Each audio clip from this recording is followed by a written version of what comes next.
Bene data bakundwa, inshuti z'ikiganiro ukuri kw'ijambo ry'Imana, mbanje kubasuhuza mu izina rya Yesu, mbashimira uburyo mudahwema kudushyigikira no kudukurikirana no gukurikirana ibiganiro tubagezaho. Yubasuhuza, nitwa Pastor Francis Rukundo, ndi umushumba mu itorero rya Apostles and Prophets Church, dukorera umurimo w'Imana nkerenke.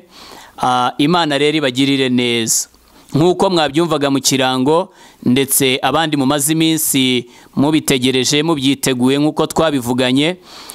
Twatangiye cya giterane cyacu, ni igiterane cy'iminsi 7 cyo kugendererwa n'ubwiza bw'Imana. Umuntu wese uzitwara neza agatega amatwi ashishikaye muri iyi minsi azabona ubwiza bw'Imana, azumva kugirirwa neza n'Imana. Ni igiterane duteguye mu bihe bidasanzwe, twese tuzajya dukurikirana kandi twubahirije amabwiriza yose asabwa, aho umuntu azaba ari kumwe na radiyo ye aha iwe mu rugo rwe, hanyuma agakurikirana ijambo ry'Imana.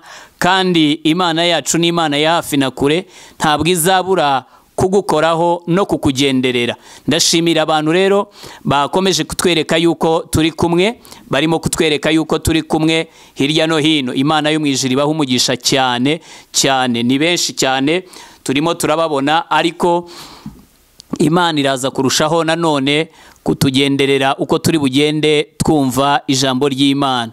Turashimira n'abantu nanone badushyigikiye, bagize uruhare muri iki giterane, badushyigikiye. Imana ibaha umugisha cyane cyane muri iki giterane. Nzabasengera mbasabira umugisha abantu bagize uruhare kugira ngo iki giterane kibeho. Message zanyu narazibonye, kandi Imana yo mu ijuru ibagirire neza. Munyemere rero dusenge twinjire mu ijambo ry'Imana. Data mwiza, mu izina rya Yesu tuguhaye icyubahiro kuko uri umwami. Turagushimiye kuri umunyembabazi, umunyembaraga. Turagushimiye yuko ari we waduteguriye ibi bihe kugira ngo tubigirirwemo neza nawe. Mana yacu, ngwino ubane natwe.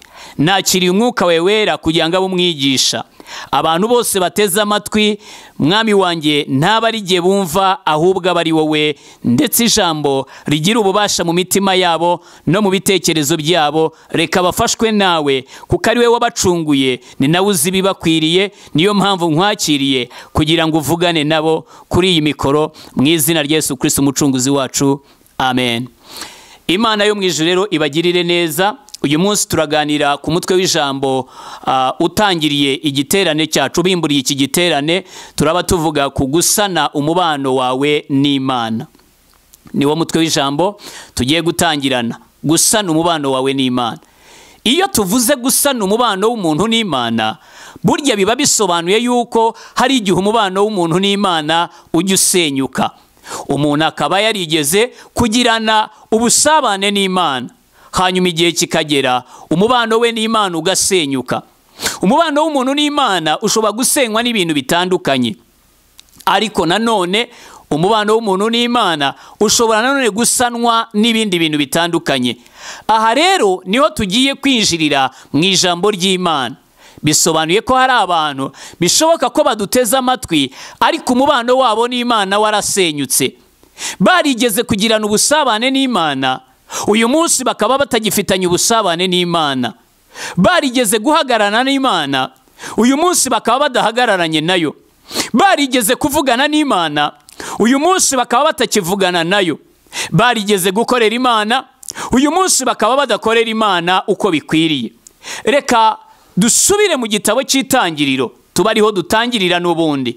Mu gitabo cy'Itangiriro, Bibiliya iravuga mu gice cya 2 umurongo wa 7 ngo Uwiteka Imana irema umuntu mu mukungugu wo hasi, imuhumekeramo mu mazuru umwuka w'ubugingo, umuntu ahinduka ubugingo buzima.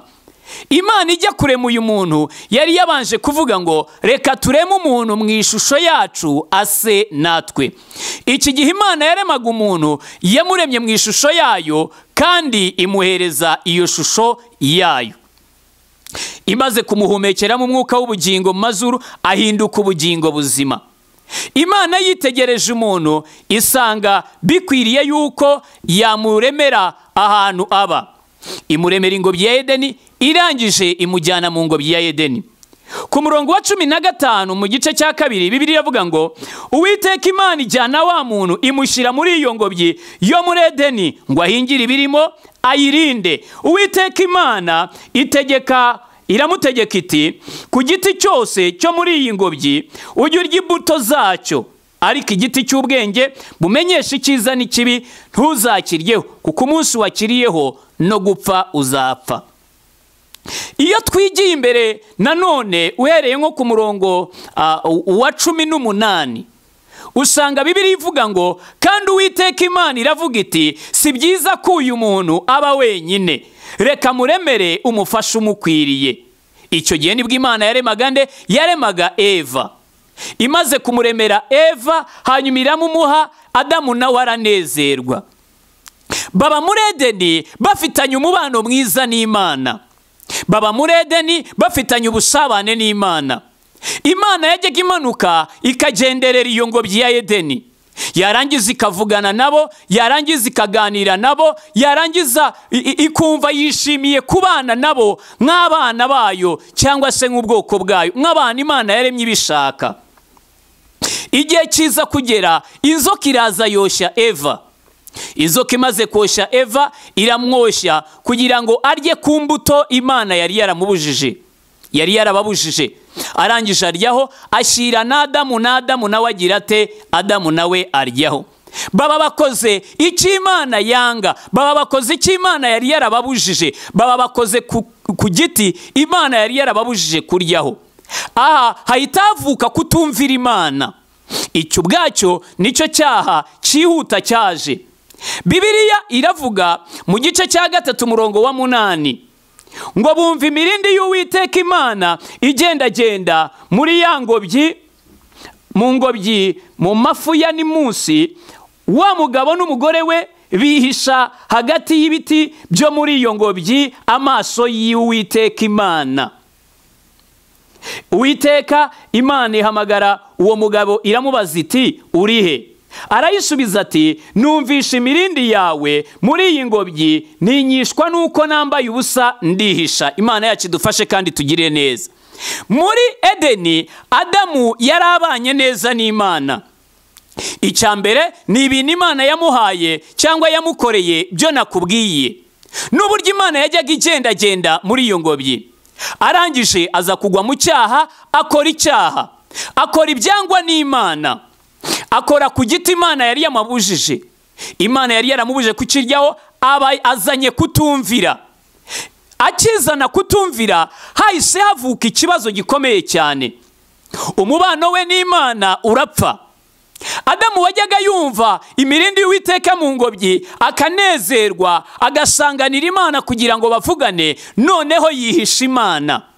Atangira kwihisha Imana, yihisha kandi muri iyo ngobyi nk'uko Bibiliya yavuze. Bibiliya yavuze ngo wa mugabo n'umugore we bihisha hagati y'ibiti byo muri iyo ngobyi amaso y'Uwiteka Imana. Yesu wacu ashimwe cyane. Amaze kwihisha muri iyo ngobyi, Imana irabaza iti Adamu uri hehe? Adamu arangije aravuga ngo numvisha imirindi yawe muri iyi ngobyi, ntinyishwa nuko nambaye ubusa ndangije ndihisha. Iyo umubano w'umuntu n'Imana umaze gupfa cyangwa ujemo agatotsi, ntabwo aba acyumva ijwi ry'Imana. Ahita atangira guhunga mu maso y'Imana, atangira kujya kure y'Imana, atangira kwinjira mu buhenebere.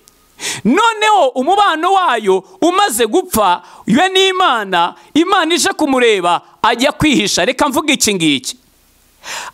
Aho Adamu yakoreye icyaha, ntabwo yahise ava mu ngobyi ya Edeni ako kanya. Oya, ntabwo yahise ava mu ngobyi ya Edeni, ahubwo yakomeje kwihisha mu ngobyi ya Edeni. Hari abantu benshi banteze amatwi baguye mu cyaha, umubano wabo n'Imana urapfa. Ariko bari basanzwe yenda bakijijwe, bari basanzwe basenga, bari basanzwe bafite aho basengera, bari basanzwe bitwa abana b'Imana, uyu munsi bakaba batakiri abana b'Imana. Kubera iki? Kubera ko bamaze kwihindura abana ba Satani.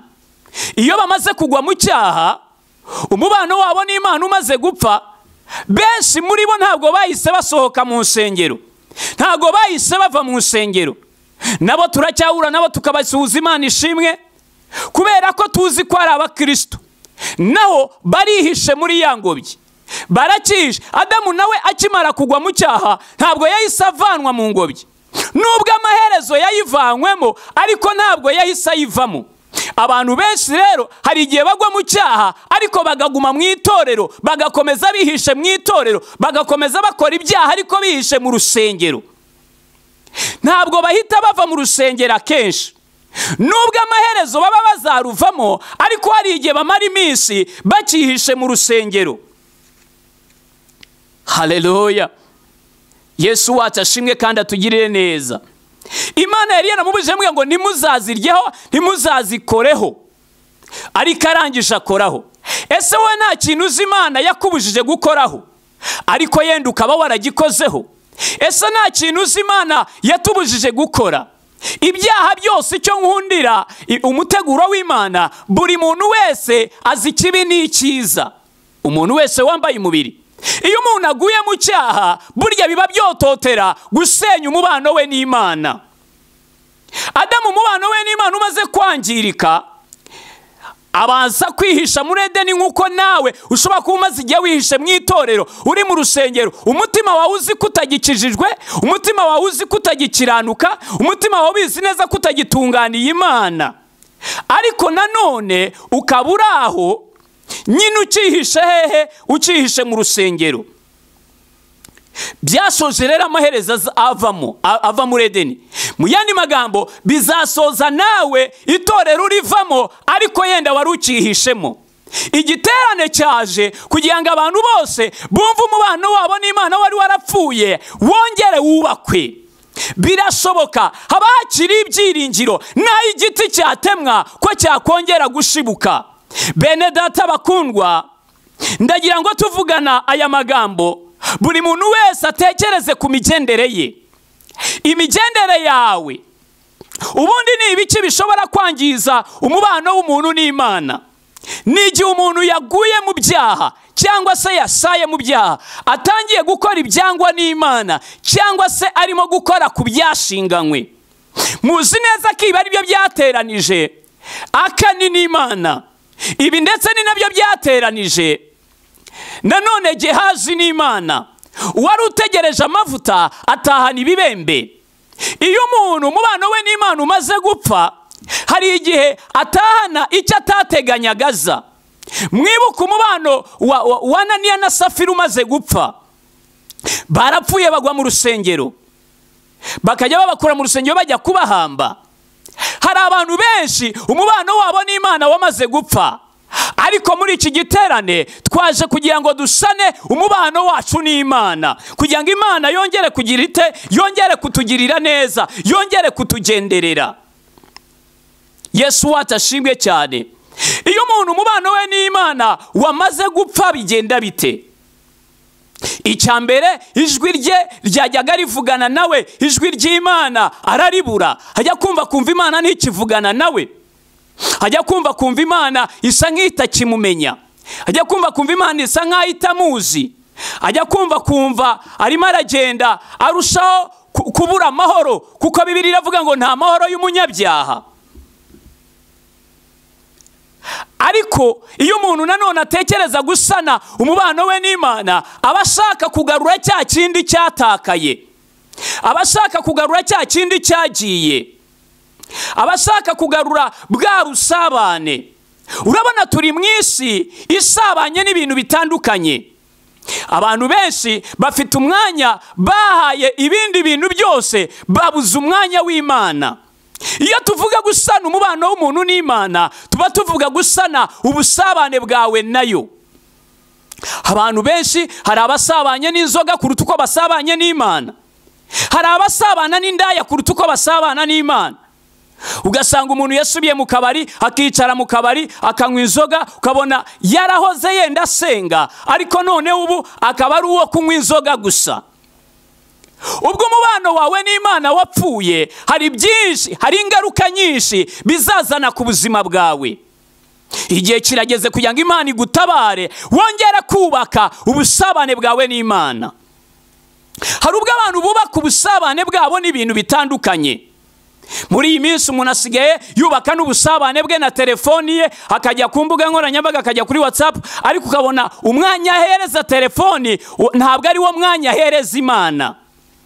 Mbese iyo witegereje usanga Imana ifitanye ikibazo n'abantu.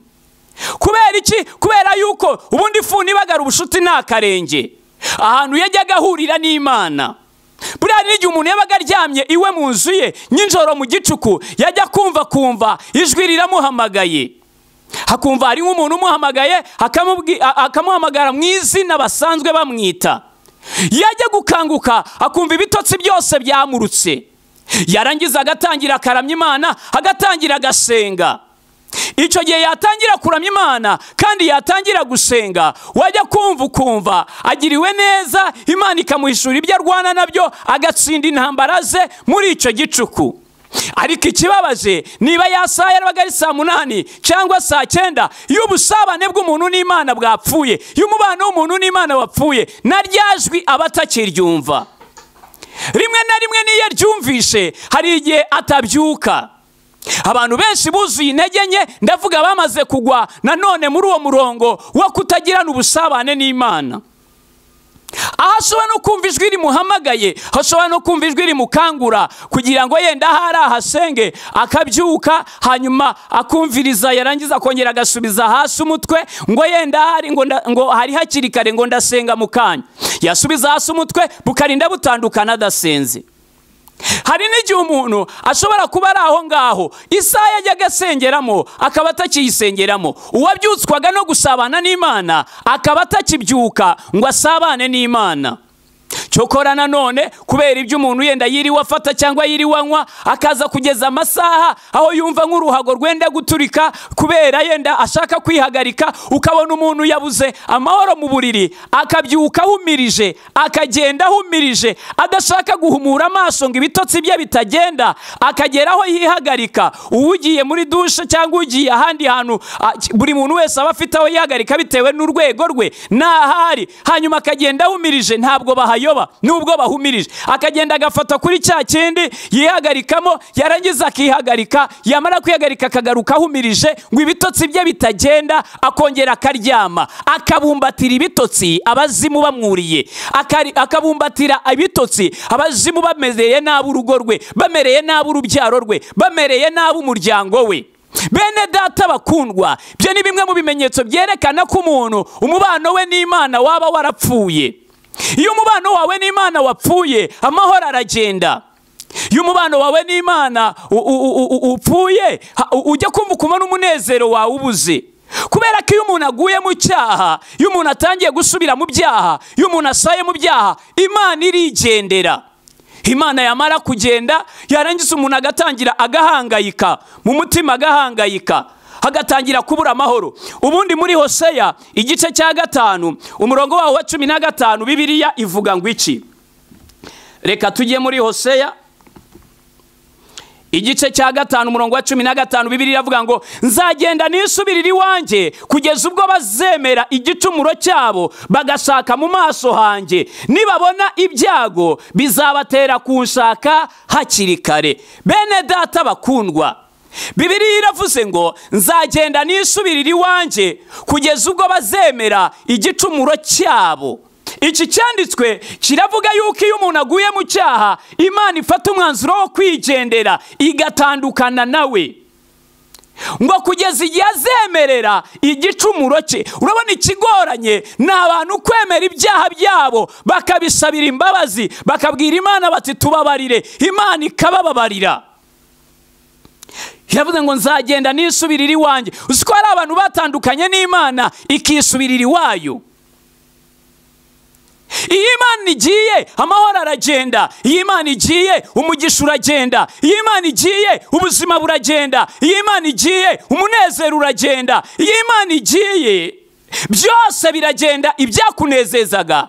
Kubera iki? Kubera ko iyo Imana igiye, Satani araza agafata intebe akicara. Satani yaje atangira gusanza, Satani yaje atangira gusenya. Satani yaje atangira kukubuza amahoro. Satani yaje azana n'indwara. Satani yaje azana n'inyatsi. Satani yaje azana n'imivumo. Bene data bakundwa, mwubahe ubusabane bwanyu n'Imana. Ntimukemere ko ari ikintu cyangiza umubano wanyu n'Imana, ahubwo murwane intambara kugira ngo Imana yanyu, haleluya, kugira ngo Imana yanyu ihore mu busabane bwiza namwe. Iyo Satani aje atangira kubuza abantu amahoro, kandi iyi Imana igiye, burya Satani araza. Bibiliya ivuga ngo mwegere Imana nayo izabegera, ariko murwanye Satani nawe azabahunga. Iyo mwegera Imana, burya Imana irabegera, kandi iyo murwanyije Satani aragenda. Ariko iyo mutandukanye n'Imana, Satani arabegera. Satani iyo yagufashe akubuza amahoro, kuko aho Satani aba nta mahoro ahaba. Aho Satani ari nta munezero uhaba. Aho Satani ari nta mugisha uhaba. Aho Satani ari nta byishimo, nta rugo ruzima ruhaba. Aho Satani ari abana babibirara, abana babibirumbo. Aho Satani ari abantu bose barangirika. Ariko nanone iyo usanye ubusabane bwawe n'Imana, Imana ikaza, burya uba urimo kwirukana Satani. Bibiliya ivuga ngo iki mu Baroma igice cya 6 umurongo wa 23, iravuga ngo kuko bose bakoze ibyaha ntibashyikira ubwiza bw'Imana. Iyo abantu baguye mu byaha, iyo abantu bakoze ibyaha, burya ntibashyikira ubwiza bw'Imana. Uyu munsi naje kuvuga ngo gusana umubano wawe n'Imana. Nusana umubano wawe n'Imana, burya uzashyikira ubwiza bw'Imana. Ubwiza bw'Imana umuntu abushyikira iyo atangiye gukuraho icyaha hagati ye n'Imana. Ibyaha by'abantu byabaye inkuta zibatandukanya n'Imana. Ariko iyo umuntu yigizayo icyaha, Imana itangira kumwegera. Iyo umuntu yigizayo ubusambanye, Imana iramugarukira igatangira kumwegera. Iyo umuntu abwira Imana ati mbabarira, akihana, akigizayo ubujura, niba yajyaga mu bapfumu akabivamo, agafata inzaratsi bamuhaye, agafata ibyo mu bapfumu bamuhaye yambara, impigi n'ibindi byose, yenza akagenda akabitwika, akavuga ati ntandukanye n'ibi, yenza akagenda akakira Yesu nk'umwami n'umukiza. Bene data, ubu urimo gusana umubano wawe n'Imana, Imana ibitangiye kukwegera. Kandi iyo Imana itangiye kukwegera, ibindi byose bitangira kuguhunga. Abadayimoni batangira kugenda, abazimu batangira kugenda, imbaraga za gipfumu zitangira kunanirwa, n'abarozi babaroga, ibyo babaroga bitangira kunanirwa, kubera yuko mutangiye kwihisha mu rwubati rw'amaraso ya Yesu, kwihisha aho abadayimoni badakinira. Yesu wacu ashimwe cyane, haleluya. Abantu rero benshi kubera umubano wabo n'Imana wangiritse, bararushye, barababaye, barashavuye, bararemerewe. Ntago bazi n'icyabaha amahoro, ntago bazi n'icyabahesha amahoro. Nicyo gituma muri Luka igice cya 19, Luka igice cya 19 umurongo waho wa 41, Bibiliya iravuga ngo Yesu aririra Yerusalemu. Ageze hafi abona umurwa, arawuririra ati uyu munsi nawe iyo umenye ibyaguhesha amahoro, ariko noneho bihishwa amaso yawe.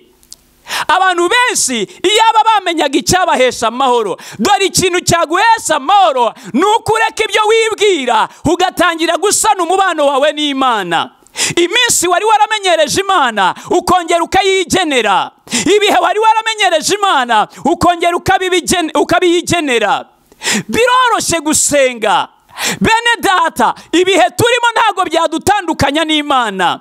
Bibiliya iravuga ngo niki cyadutandukanya n'urukundo rwa Kristo? Ngo mbese ni amakuba, cyangwa se n'inzara, cyangwa se n'inkota, cyangwa se n'ibyorezo? Niki cyadutandukanya n'urukundo rwa Kristo? Iyo ubusabane bwawe n'Imana bubuze kubw'amateraniro adahari, uhita usigara wubaka ubusabane bwawe n'Imana wowe ku giti cyawe. Ubuse wigeze ujya muri saro iwawe ngo nurangiza ukora amasengesho hagira umuyobozi ukubuza akubwire ngo ntabwo basenga muri corona?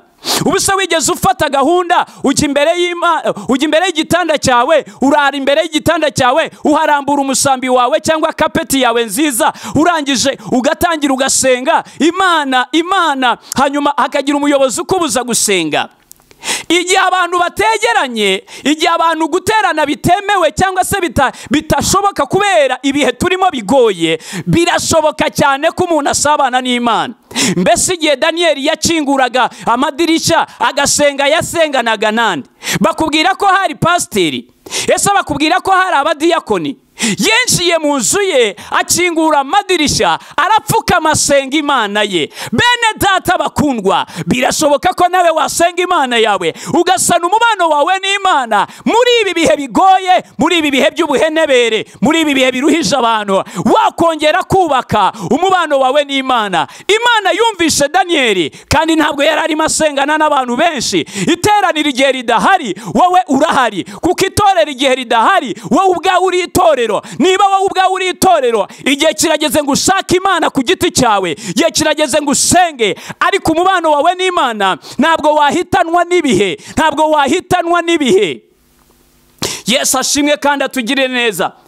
Yesu rero ahageze aravuga ngo uyu munsi nawe iyo umenye icyaguhesha amahoro. Ntabwo yabwiraga imisozi ya Yerusalemu, ntabwo yabwiraga ibiti n'amabuye, ahubwo yabwiraga abantu batuye muri Yerusalemu. Yemwe bantu banteze amatwi, iyaba mwamenyaga icyabahesha amahoro, ko ari ugusana umubano wanyu n'Imana, cyangwa mugasana umubano wanyu n'Imana, Imana ikanezerwa, ikongera kubagenderera, kongera kuvugana namwe, kongera kubaha amasezerano, kongera kubaha ubundi bubyutse, ikongera kugendana namwe muri uru rugendo. Bene data, turi mu rugendo kuva dukijijwe kugera aho twerekera, rukwiriye kuba umuntu ari kumwe n'Imana umunsi ku wundi.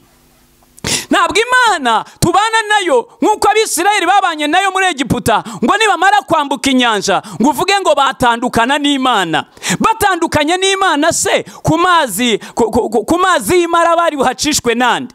Utandukanye n'Imana se kuri cya gitare, ninde wari wabwire gukubita ku gitare kikazana amazi? Iyo batandukana se n'Imana kubera yuko bari baratsimbuye, bari baratangiye urugendo, urambwira yuko kuri Yorodani bari buzambuke bate? Kuri Yeriko se bari buzahambuke bate? Ariko Imana ishimwe ko Mose yagundiriye Imana, bana b'Imana bakagundira Imana, ba Joshua na Kalebu bakagundira Imana, Imana ikagendana nabo, Imana igakomezanya nabo. Reka nkubwire, nubwo Imana yagukoreye cya gitangaza cya mbere, ariko uracyakeneye Imana, uracyakeneye imbaraga z'Imana mu rugendo rwawe, uracyakeneye kubaho kw'Imana mu rugendo rwawe, uracyakeneye gukora kw'Imana mu rugendo rwawe. Turi mu rugendo rw'ibitangaza kuva dutangiye kugera dushoje. Aho waba uri hose, intambwe ugeze iyo ariyo yose, waba uri umupasiteri, waba uri umurevurandi, waba uri umwapotre, waba uri umukristo, waba uri umuririmbyi, waba uri umuvugabutumwa, uracyakeneye Imana mu buzima bwawe. Nigeze gutanga urugero mbwira abantu, ndavuga ngo iyo umuntu w'urubyiruko arimo gusenga, hari igihe abwira Imana akavuga ati, Imana nuramuka unkoreye igitangaza, ukankorera ubukwe, nzagushima. Kandi unkoreye ubukwe Mana, burya byose byaba birangiye. Barakubeshya, ntabwo byaba birangiye. Ni benshi tuzi bakorewe ubukwe kandi ubukwe bukagenda neza, ariko bagerayo ntibasame. Igihe adafite inda, atasamye, agahangayika kubera ubugumba cyangwa se kubera indi dayimoni yari yose yamubujije kubyara, uwo nawe ahita atangira gusenga asaba Imana kugira ngo imuhereze nibura urubyaro. Wibuke ko nanone iyo umuntu agize atya akabona yasamye inda, ibyo nabyo ntibihagije kutandukana n'Imana. Oya, kubera ko ibikoze. Hari benshi basamye inda ariko baza kugwa mu iseta igihe babyara, cyangwa bagwa mu bitaro barimo babyara, barapfa, inda ikabahitana.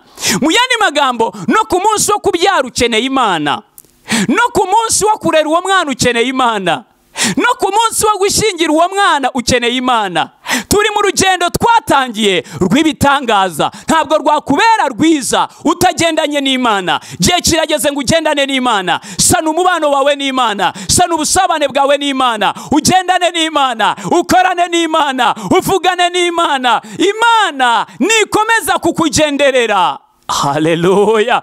Imana izajya ikwiyereka, kandi amasezerano yose yanditswe muri Bibiliya azaba ari amasezerano yawe. Izakujya imbere ahataringaniye iharinganize, kubera ko muri kumwe. Izacagagura ibihindizo by'ibyuma ari uko muri kumwe. Izamenagura inzugi z'imiringa ari uko muri kumwe. Uracyakeneye kugendana n'Imana, nshuti yanjye. Yesu ashimwe cyane.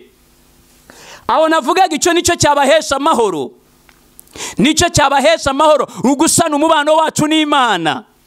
Kandi abantu bose ntabwo umubano wabo n'Imana upfa kubera yuko baguye mu cyaha gusa. Hari n'abandi umubano wabo n'Imana wapfuye bataranaguye no muri icyo cyaha, ahubwo akagenda akinjira mu ntege nke, gusenga yarangiza akabireka. Mu gihe Bibiliya ivuga ngo nzahagarara ku munara wanjye maze ndindire numva icyo imbwira. Ukabona umuntu yananiwe guhagarara ku munara we ngo ategereze yumve icyo Imana imubwira, akagenda agasubira inyuma, akajya mu ntege nke, amasengesho akayareka. Iyo wasengaga amasengesho y'iminsi 3, uyu munsi ukaba ugeze ku masengesho y'umunsi umwe, ubusabane bwawe n'Imana burimo burapfa. Iyo wabashaga gusenga amasengesho y'icyumweru, uyu munsi ukaba utabasha n'ibiri, burya ubusabane bwawe burimo burapfa. Iyo wajya kubasha kurara imbere y'Imana ukinginga Imana, uyu munsi ukaba utabasha kurara imbere y'Imana ngo usenge, ubusabane bwawe n'Imana burimo burapfa. Ubwo umubano wawe n'Imana urimo gupfa, ijwi ry'Imana rigiye kugenda. Ndagira ngo uyu munsi usa n'umubano wawe n'Imana. Bibiliya iravuga mu maganya ya Yeremiya ngo twigarurire Uwiteka natwe tuzaba tukugarukiye, ngo tugarure ibihe byacu ngo bibe nk'ibya kera. Bene data bakundwa, abigeze guhura n'Imana, abigeze kubona imbaraga z'Imana, abigeze kumva ubwiza bw'Imana, nimugarukire Imana. Imana irabakeneye kandi bategeye amaboko. Uyu munsi naje muri iki giterane kugira ngo twongere guhuza abantu n'Imana, twongere guhuza abantu n'ubwiza bw'Imana. Imana yigeze kugukoraho, muri iki giterane yongere igukoreho. Imana yigeze kukugenderera, muri iki giterane yongere kukugenderera. Imana yigeze kuvugana nawe, muri iki giterane yongere ivugane nawe. Imana yigeze kugukiza, muri iki giterane yongere igukize. Haleluya. Yesu ashimwe cyane. Reka dusome muri Yeremiya igice cyaho cya 15 umurongo waho wa 19. Wumva icyo Bibiliya ivuga. Bibiliya iravuga ngo nicyo gituma Uwiteka avuga atya ati, nugaruka nzakugarura kugira ngo uhagarare imbere yanjye, kandi bishimwa nubivana mu bigawa uzaba nk'akanwa kanjye. Yesu ashimwe cyane. Uyu murongo ndawukunda cyane. Bibiliya iravuze ngo nugaruka nzakugarura kugira ngo uhagarare imbere yanjye, kandi bishimwa nubivana mu bigawa uzaba nk'akanwa k'Imana. Haleluya. Bazakugarukira ariko ntuzabagarukire. Yesu watashimwe cyane. Bene data bakundwa, Bibiliya iravuze ngo nicyo gituma Uwiteka avuga ngo nugaruka nzakugarura. Niba hari abantu biteguye kugarukira Imana, Imana yiteguye kubagarura. Mu yandi magambo, yiteguye kubaha imbaraga zibashoboza kugaruka kurushaho. Niba hari abantu bashaka guhindukirira Imana, niba hari abantu bashaka kwihanira Imana, niba hari abantu bashaka kugarukira Imana, uyu munsi turimo turacukura umusingi tuzubakaho igiterane muri iyi minsi 7 yo kugendererwa n'Imana. Ariko nta kindi twakora tutabanje kwiyunga n'Imana, tutabanje kwihuza n'Imana, tutabanje kongera kuvuga kukuntu abantu batandukanye n'Imana kandi bakwiriye kongera gusubirana n'Imana. Yesu wacu ashimwe cyane. Nugaruka Imana irakugarura. Niwemera kwihana Imana irakugarura. Niwemera gukizwa Imana irakugarura. Irongera igusubizemo imbaraga, irongera iguha ibyiringiro bishya. Bibiliya iravuga ngo dore nzongera nkubake kandi uzaba wubakitse. Bene data bakundwa, Imana yiteguye kukubaka kandi uraba wubakitse. Mvugana nawe muri aka kanya, ndagira ngo Imana yo mu ijuru ikugirire neza, ikwambika izindi imbaraga, igusuke hayandi mavuta yo kukugarura no kukugarura mu busabane bwawe n'Imana. Aba mvuga si abakoze ibyaha gusa, oya, n'ababaye abanyantege nke. Muri izo ntege nke niho Satani agusanga akahaguterera, yarangiza akagukamura, akakumaramo imbaraga, yarangiza akakugusha, ukazisanga waraguye mu byaha. Yesu wacu ashimwe cyane. Ikibazo rero ni ukuba umuntu avanga ibishimwa n'ibigawa. Yesu Yesu atugirire neza. Ese nawe waba uvanga ibishimwa n'ibigawa? Vana ibishimwa mu bigawa, nicyo gisubizo cyo kubaka ubusabane bwawe n'Imana, umubano wawe n'Imana. Vana ibishimwa mu bigawa, wiba wishushanya mu nzu y'Imana. Bibiliya hari aho ivuga ngo bavuga yuko bazi Imana ariko bakayihakanisha ibyo bakora. Imirimo yawe niba ari mibi, Imana wamaze kwica umubano wawe nayo. Ariko niwubaka umubano wawe n'Imana, Imana irongera ikugirire neza kandi izongera ikugenderere. Yeremiya 3:22 iravuga ngo nimugaruke mw'abana basubiye inyuma mwe, nzabakiza gusubira inyuma kwanyu. Imana yacu idufashe kandi tugirire neza. Bibiliya iravuze ngo nimugaruke mw'abana basubiye inyuma mwe, nzabakiza gusubira inyuma kwanyu. Uyu murongo ugakomeza uvuga ngo dore turakwitabye kuko uri Uwiteka Imana yacu. Hagira abantu bayitaba, hagira abantu bayigarukira, hagira abantu bikomanga mu gituza nka cya gisambo kiri ku musaraba. Hagira abantu bagira ukuntu bavuga bati twakoze ibyaha ariko Mana tubabarire. Abandi twarabaye abanyantege nke, Mana tubabarire. Itorero rya Kristo rikeneye kongera kurabagirana. Nicyo gituma Bibiliya ivuga ngo kanguka kanguka wambara imbaraga zawe Siyoni. Bene data bakundwa, buri mukristo ahagaze, kanguka kanguka wambara imbaraga zawe. Ongera wambara imbaraga zawe, haba mu masengesho wambara imbaraga zawe, haba mu kwihana wambara imbaraga zawe, haba mu gukiranuka wambara imbaraga zawe, haba mu kwera imbuto wambara imbaraga zawe. Wiyunge n'Imana. Imana ihageze buri kintu cyose kijya ku murongo. Imana ihageze n'iminyururu kuva ku maboko. Mwibuka igihe Paulo na Sila bagejeje mu gicuku, bari muri gereza, bari bafunzwe. Hariya ntabwo hari urusengero, itorero ryabo ntiryari rihari, iteraniro ntabwo ryari rihari, abaririmbyi ntabwo bari bahari. Paulo na Sila bari mu nzu y'imbohe, bari bahambiriye amaboko, bari bahambiriye amaguru, bari bafunzwe, bari baboshywe, inzugi zikinze. Ariko ngo mu gicuku barangije baririmbira Imana, barangije barasenga. Imana yabo iramanuka ibasanga mu nzu y'imbohe, nta bantu bari bahari. Ni igihe nk'iki ngiki turi ahantu umuntu atemererwa guhura n'abandi bantu kubera ingamba kandi twese tuzi ndetse twumva. Ariko muri iki gihe wahamagara Imana uri wenyine nk'uko Paulo na Sila yayihamagaye ari wenyine. Mbese bene data bakundwa, Yohana mu kirwa Patimo buriya yari ari kumwe nande? Yari ari wenyine. Ariko Bibiliya irambwira ngo ku munsi w'Umwami wacu nari ndi mu mwuka. Oh haleluya! Bene data, umuntu umwe ashobora kujya mu mwuka, abantu babiri bashobora kujya mu mwuka, umuryango ushobora kujya mu mwuka, mukongera mugasa n'igicaniro cyasenyutse, mukongera mugasa n'umubano wanyu n'Imana. Nimusa n'umubano wanyu n'Imana, Imana ibasukeho umugisha. Nimusa n'umubano wanyu n'Imana, Imana ibagenderere. Nimusa n'umubano wanyu n'Imana, Imana ibasukeho amavuta. Yongere kubambika imbaraga, yongere kuba yerekwa rishya, yongere kuba yishurirwa rishya mu izina rya Yesu w'i Nazareti. Haleluya! Bibiliya ivuga ngo iki? Iravuga ngo nimugaruke mw'abana basubiye inyuma mwe, nzabakiza gusubira inyuma kwanyu. Ndashaka kwerekera ku musozo. Reka nsome icyanditswe kiri muri Yobu igice cyaho cya 22, igice cyaho cya 22 muri Yobu, hanyuma twumve icyo Bibiliya itubwira. Bibiliya iravuga ngo muri Yobu 22 umurongo wa 21 iravuga ngo noneho iyuzuze nayo ubona amahoro, ubwo nibwo ibyiza bizakuzaho. Ndakwinginze wemera amategeko ava mu kanwa kayo, n'amagambo yayo uyashyire mu mutima wawe. Nugarukira ishobora byose, ugashyira gukiranirwa kure y'urugo rwawe, uzakomera. Haleluya!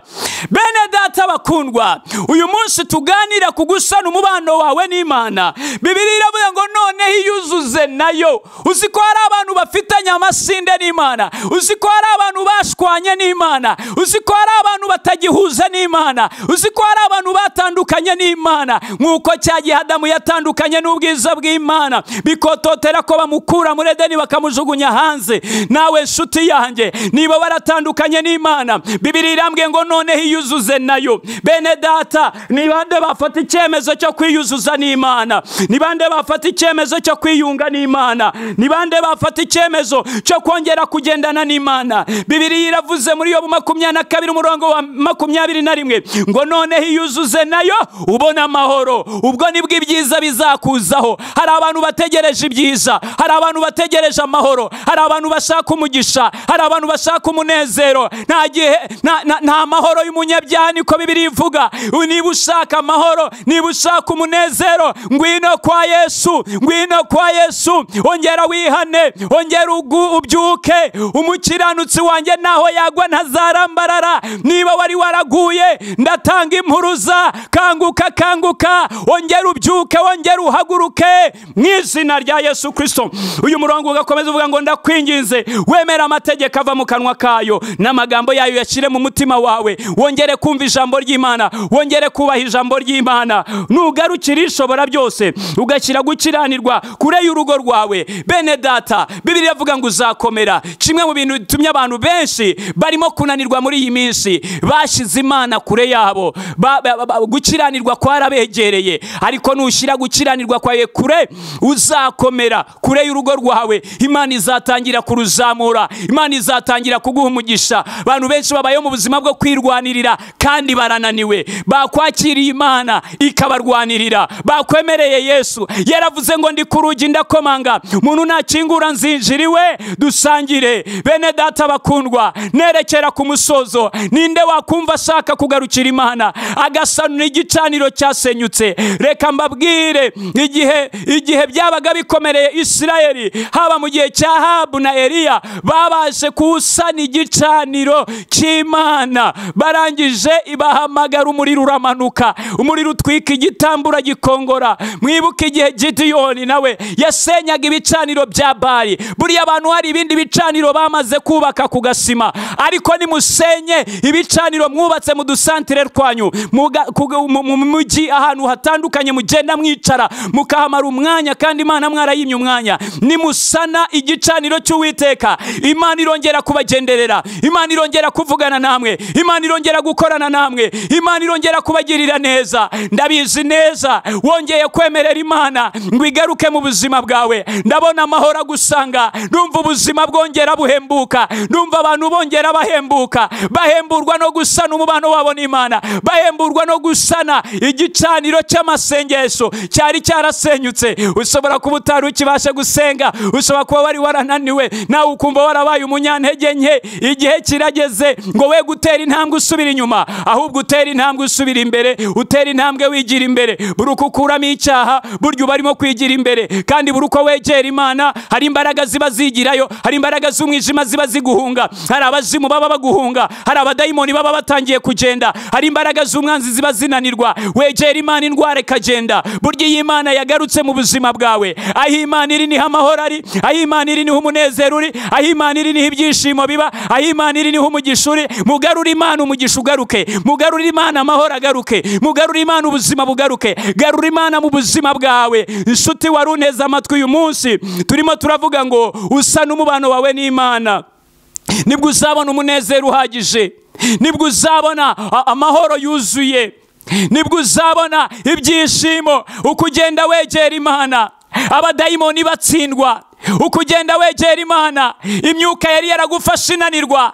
Uko ugenda wegera Imana, abazimu bari baragufashe bananirwa.